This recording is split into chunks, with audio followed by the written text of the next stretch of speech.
So last week, I made a video discussing what I thought the NBA greatest big threes of all time were. And when I was making that video, it really got me thinking, what are some NBA big threes or super teams that actually failed when being built? Because there have been some crazy NBA teams that were built, but they never really had much success. So we're going to get into that in this video. I hope you guys enjoy, and let's get it started. Number 10, the 2013-14 Brooklyn Nets. To give you some background story, the New Jersey Nets shook things up big time back in 2012 when they made a city change, migrating back to New York to be dubbed the Brooklyn Nets. With their arrival to a new city, a new arena, and new jerseys, the Nets made a serious push to become known as a championship contender by trading away a ton of their future assets for championship experience.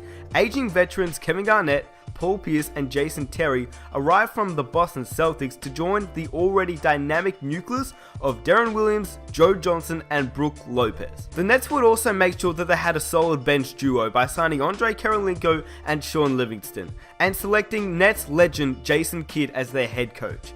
All transactions resulted in the Nets having the highest payroll in the entire league. The moves would unfortunately not translate on the court too well.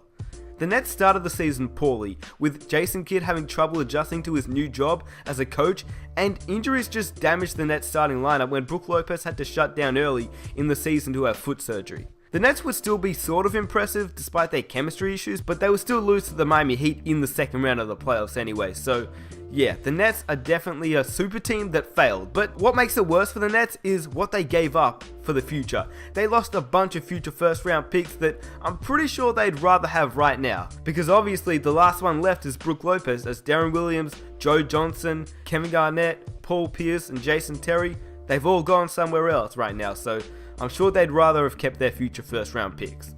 Number 9, the 2007-08 Houston Rockets. The Houston Rockets had a formidable 1-2 punch in Tracy McGrady and Yao Ming for several seasons, but unfortunately without a talented group of role players surrounding them. The Rockets time in and time out would disappoint with first round exits, and with the duo of Yao Ming and Tracy McGrady, you'd expect more than first round exits. The Rockets front office then decided to shake things up a little bit, firing head coach Jeff Van Gundy and hiring a more successful offensive-minded coach in Rick Adelman. The Rockets would then move quickly by beefing up their roster with talent they hoped would take the pressure off Tracy McGrady and Yao Ming. The Rockets would sign all-star point guard and Rockets fan favorite Steve Francis, the franchise, who ironically was traded for Tracy McGrady years earlier.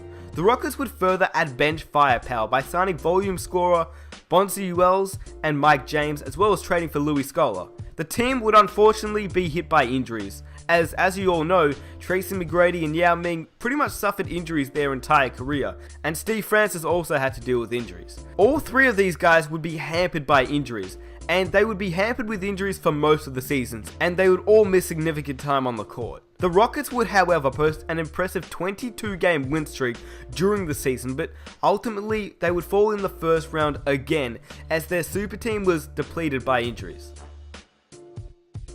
Number 7, the 2015-16 Oklahoma City Thunder. We all know about this year's Choklahoma City Thunder. The fact that they lost to the Golden State Warriors 3-1 is still incredible to me personally.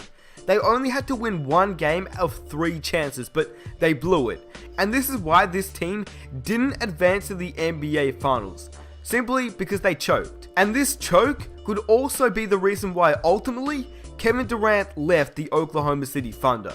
The fact that he left to join the team that beat him in the conference finals still amazes me, but I think we should all be over that right now. Well, until the season starts, of course. Anyway, with a roster of Durant, Westbrook, Ibaka, and a big man presence in Steven Adams, that is a pretty damn good team. Not quite a super team, but with a roster of 2 of the 5 best players in the league, this team deserves to be on this list. Number 6, the 2004-05 Indiana Pacers. The Indiana Pacers had a breakthrough season in 2004, with new coach Rick Carlisle taking his team led by all-stars Ron Artest, Reggie Miller, and Jermaine O'Neal into the playoffs with the best record in the league at 61-21. The team made it all the way to the Eastern Conference Finals, losing to a Detroit Pistons team in 6 games. The Pistons would actually go on to win the championship that season, but we're talking about the 2004-05 Indiana Pacers. So after the 04 season, the Pacers were eager to build on their success by adding to their team already strong lineup, acquiring shooting guard Steven Jackson on their team. The following season, the Pacers started off strong, and during a game versus the same Pistons team that they already had bad blood with, they made a statement by blowing the reigning champions out. What everyone remembers about this game though was the infamous Brawl at the Palace, or the Malice in the Palace, where a fight between Ben Wallace and Ron Artest turned into an all-out riot where Artest and the Pacers players would go into the stands to fight with the fans, which is unbelievable, and I've never seen anything like it, to be honest. The ultimate aftermath of the brawl would derail this team, with harsh suspensions to Artest, O'Neal, and Jackson killing their championship hopes. And unfortunately, Reggie Miller never got a ring. Number 5. The 1996-97 Houston Rockets. Having failed to secure an NBA championship with his previous super team, the Suns' Charles Barkley packed his bags in the summer of 1996 and moved to Texas to join the Houston Rockets. This Houston Rockets team was only 1 year removed from their back-to-back championships. Surely all they needed was an undersized aging power forward to get them in the title hunt. And at that time, Charles Barkley wasn't actually all that bad, even though he was aging a little bit. Sadly, no. Although impressive on paper, the Rockets roster of future Hall of Famers with Clyde Drexler, Hakeem Olajuwon, and Charles Barkley weren't able to pull it together on the court. Too old and too slow. They were defeated by the Utah Jazz in the Western Conference Finals. But even if they had beaten the Jazz, well, the Utah Jazz actually lost to a Chicago Bulls team led by Michael Jordan. So the Houston Rockets team, I guess you could say it was unlikely that a 1997 Houston Rockets team would have been able to beat Michael Jordan and his Chicago Bulls teams. So yeah, the 1997 Rockets weren't able to live up to their hype, but it was a pretty cool big three, I'm not gonna lie. Clyde Drexler, Hakeem Olajuwon, and Charles Barkley. Number 4, the 2015-16 Golden State Warriors. Now, it is debatable, were this past season's Warriors technically considered a super team? Well, who knows, but they're on this list anyway because some of the other teams on this list, I guess you could say, didn't really have a super team, but I'm sort of just going off the word super team if the team had some pretty solid talent on their roster. And yeah, this year's Golden State Warriors team had some pretty awesome talent. Klay Thompson, Stephen Curry, Draymond Green. Yeah, it's a pretty solid team, right? I mean, it's just gotten better adding Kevin Durant, but this team won 73 games without him, so they were clearly pretty damn good. They, however, like the rest of the other teams on this list, didn't ultimately end up winning a title. And with 73 wins to your name and not getting a championship in the same year, it sort of means that they weren't the greatest team of all time. And this is why it was a pretty big fail in my opinion. Will they get one with Kevin Durant on the court? Well, time will tell. But if history is any indication of a championship, I guess it's no certainty. So let me know down below. Do you think Kevin Durant will bring the Warriors a ring? I mean, does he need to bring them a ring? I mean, for his sake he does, but do the Warriors need a ring? I'd say that the Warriors would take a ring though. Anyway, let's get on to number 3. Number 3, the 2003-04 LA Lakers. The stacked LA Lakers team of the 2003-04 season is often looked at as the prime example of super teams failing to live up to their hype on paper. Similar to the 96-97 Rockets, the Lakers had a successful combination with Shaq and Kobe, bringing the LA Lakers 3 consecutive championship trophies. After a couple of disappointing seasons where they underperformed and other teams had adjusted to their firepower, the Lakers decided to add a few legends to their lineup to increase their chances at seeing championship rings again. The Lakers would sign Gary Payton and Karl Malone, who after having their stellar careers respectively as part of the Seattle Supersonics and Utah Jazz, wanted to put their egos aside and just try to collect a championship ring. A lot of NBA fans at that time were really against the move, because they felt like the Lakers didn't really need any more help. But as we all know, it's on this list for one reason: it was a fail. Most fans thought that anything less than a championship ring with that cast of legendary talent would be an utter failure, and that is why they're on this list. the Lakers would have an up and down season, hampered by injuries, chemistry issues, and off-court drama between the stars, particularly Kobe and Shaq, and even legal issues when Kobe found himself in the middle of rape allegations that tarnished his image, well, during that season at least. All of this would prove too much for the team. Even with advancing to the NBA Finals, the Lakers would fall short to the Detroit Pistons in an epic collapse. And although people may say that Karl Malone and Gary Payton didn't contribute much since they were old, well, they actually did. They contributed quite a bit. And Gary Payton actually ended up going to the Miami Heat like 2 seasons later and getting a ring with Dwayne Wade and Shaquille O'Neal. So there you go. Gary Payton got his ring.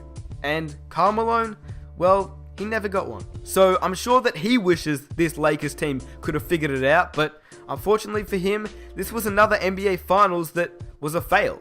And this is ultimately why the 2004 Lakers are on this list. Number 2, the 2013-14 Los Angeles Lakers. Yeah, another Lakers team. With Kobe Bryant and Pau Gasol leading the team, the Lakers would finally see championship success once again with back-to-back NBA championship victories in 2009 and 2010. With Kobe getting up there in age and time running out for him to be able to play at a high level, the Lakers decided to go all out in the 2012-13 season to try and make a run at another championship, and perhaps also secure their future with a marquee player for Kobe Bryant to pass the torch to. They tried to get Chris Paul down to LA, and unfortunately, David Stern vetoed the trade to get Chris Paul to the Los Angeles Lakers, which I'm sure that most LA fans are pretty unhappy about right now, because Kobe Bryant, he could have had 6 rings if it wasn't for David Stern. Anyway, this torchbar was thought to be Dwight Howard, who was acquired from the Orlando Magic via trade. To increase their chances even further, the Lakers would sign 2-time MVP point guard Steve Nash and defensive stopper Metta World Peace, giving the Lakers offensive and defensive firepower only seen in, well, NBA 2K or basketball fantasy leagues. The season would be an absolute disaster, as injuries would pile up, coaching changes would be made mid-season, and chemistry issues, particularly between 2 players, who was it again? Oh, that's right, Kobe and Dwight. Well, they would fill up the sports headlines day in and day out. To make matters worse, Kobe would tear his Achilles heel just before the playoffs. And after losing in the first round and chemistry issues with Kobe, Dwight Howard said, "Get me the hell out of here," and he joined Houston. And number 1, you're probably thinking, what NBA team would be at number 1? Haven't they already been said? Well, not all of them have been said, but this team isn't an NBA team. But I had to put them on this list. Number 1, the 2004 USA Olympic team. Yeah, I know, this isn't an NBA team, but I had to put them on this list. Let me just start by saying no USA team should lose in the Olympics, but okay, it does happen occasionally, I get it. Some teams shouldn't lose and they just end up losing, similar to most of the teams on this list. But they got the bronze medal, and no USA team should ever get a bronze medal in basketball, especially with this many stars to one team. Now, USA is literally basketball. America is the highest quality basketball you can have. Not only that, this 2004 Olympic team had some of the best players in the league playing for them, and they were extremely unsuccessful, and this is probably one of the biggest fails of all time. The NBA stars on this team are the best of the best, and they couldn't pull it together. This is literally a super team, as the USA team was coming off gold medal performances in each of the last 3 Olympic Games in 1992, 1996, and 2000. The 2004 Olympic team had amazing superstars in LeBron James, Carmelo Anthony, and Dwayne Wade, along with established stars in Tim Duncan, Allen Iverson, and some other incredible talent. But the group was unable to continue their run of international dominance, losing to Puerto Rico, Lithuania, and Argentina on their way to winning a bronze medal. The fact that they didn't even get silver is still a question to me, but hey, I guess it just wasn't meant to be. Not going to lie though, I'm pretty excited for this year's Olympic Games coming up. Anyway, I hope you guys enjoyed this video. I just want to start off by thanking each of you guys for the ongoing support each and every video. You know that I really appreciate it. If you guys haven't subscribed yet, I make a whole bunch of NBA videos and I'm super excited to be posting NBA 2K17 when it drops. Lastly, I used an article off thesportster.com and they have some awesome NBA related content on that site, so I'll drop a link in the description box down below. Anyway, if you guys enjoyed this video, I'd honestly appreciate it if you'd be willing to drop a like on this video. And yeah, lastly, comment down below. Do you think that we will see the 2016-17 Golden State Warriors on this list?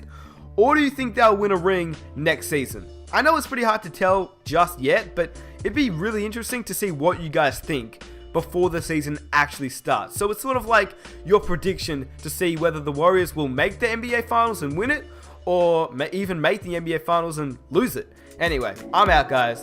Peace.